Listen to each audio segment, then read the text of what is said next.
Today, I want to talk to you about a framework for guitar that changed how I view the guitar figuratively and literally, and really helped me to understand the guitar in a much deeper way. You might have heard of this concept before. It's called the case system. Most people that play guitar, they're usually looking a lot for notes or can't quite find the next thing that they're trying to play on the guitar. And it's because they lack a visual framework that can help them with making sense of this, the fretboard, the neck. Because at the end of the day, the truth about the guitar really is that the guitar is a visual instrument. We talk about shapes, we talk about scales, we talk about patterns on the guitar, yet a lot of people don't really think about their guitar visually, and at the end of the day, that's all the guitar is. It's a visual instrument, contrary to something like the voice. And the case system is a system that takes advantage of that. So when we're talking about the case system, we're really just talking about a way of seeing the guitar that uses these 5 chords that are in the name: C, A, G, E, D, right? In their open position: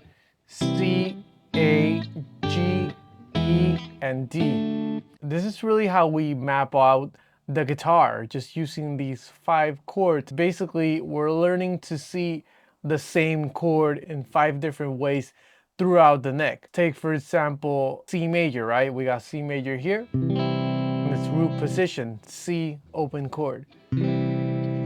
But if we think about it a bit deeper, we also have C major in the A position, right?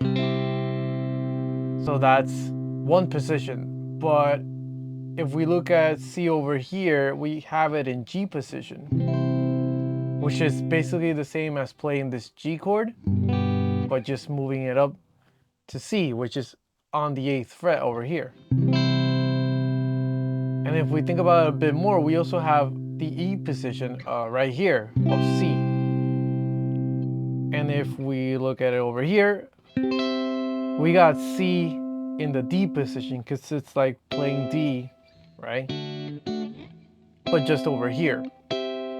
And then we loop back to C in the C or fundamental or the root position or the open position, whatever you want to call it. So at first that can maybe be a bit overwhelming, but this is how we figure that out. So first we have to identify the anchor notes within the chord that we're using to visually locate ourselves within the neck. That just means picking a note that'll help us identify what a chord is and where is it. And the best note to use for this is the root note. In C major, that will be here, right? C.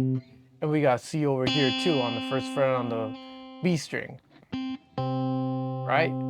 So in C position, C and C.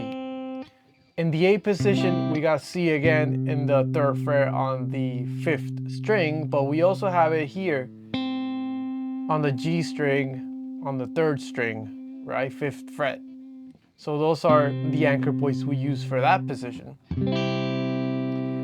And then if we look at it over here, we still have this C note here on the 3rd string, but we also have it here on the 6th string and in the 1st string over here. And that's why we have the G position right here. And kind of going a bit beyond that, having C here, we also have it here, and we still have it in the 1st string too. And that's how we identify the E position, right? And doing more octaves, we got C right here, but we also have it here on the 13th fret on the B string, which is really just an octave above on the same fret as over here, but now we have it on the 13th fret. And that's how we identify the D position of C major. So this is a super powerful framework, and it changed how I saw the guitar in general, because not only can you see a chord throughout the fretboard, you can also see scales and arpeggios within those positions, because it's not just an isolated thing. For example, this C major chord in A position. We got C major right here, but if we really think about it, we also have the C major scale.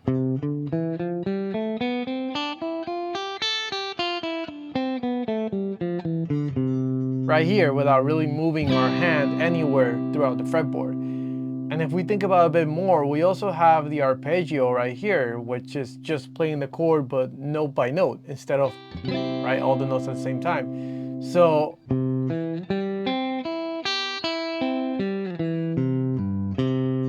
and the cool thing is that this can really be applied to any chord that we know on guitar, right? So if we have, for example, C minor right here, then it's pretty much the same principle. You know, we have C minor here, and we have C minor here, over here, over here, right?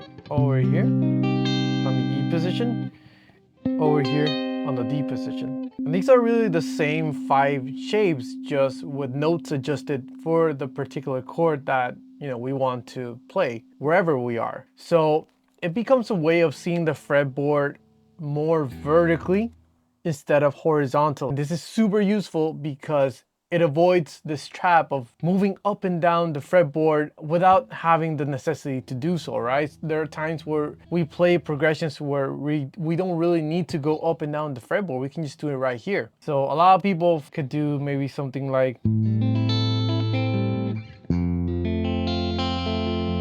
just taking those 2 chords, just A minor and F major, right? Well, if you're in A minor here, you don't really need to go here unless it's for specific reason. Maybe you're just accompanying a solo singer or something. But if you're playing in a band, you don't really need to go that far. You can just do, for example,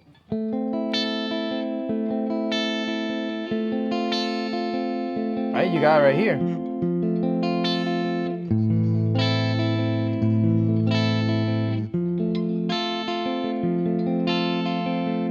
You don't need to go so far. You can just stay right here and avoid getting lost on the guitar. This is a super powerful concept, and I really recommend you dive deeper into it. And if all this sounds interesting to you and you want to go deeper with the system, I've created a free PDF guide just for you called 3 Steps to Fretboard Mastery. In it, I discuss all these concepts in greater detail so you can unlock the fretboard and never get lost on the guitar again. If that interests you at all, definitely check out the free PDF I prepared for you down below. So that's kind of been it for today. Until next time, keep practicing.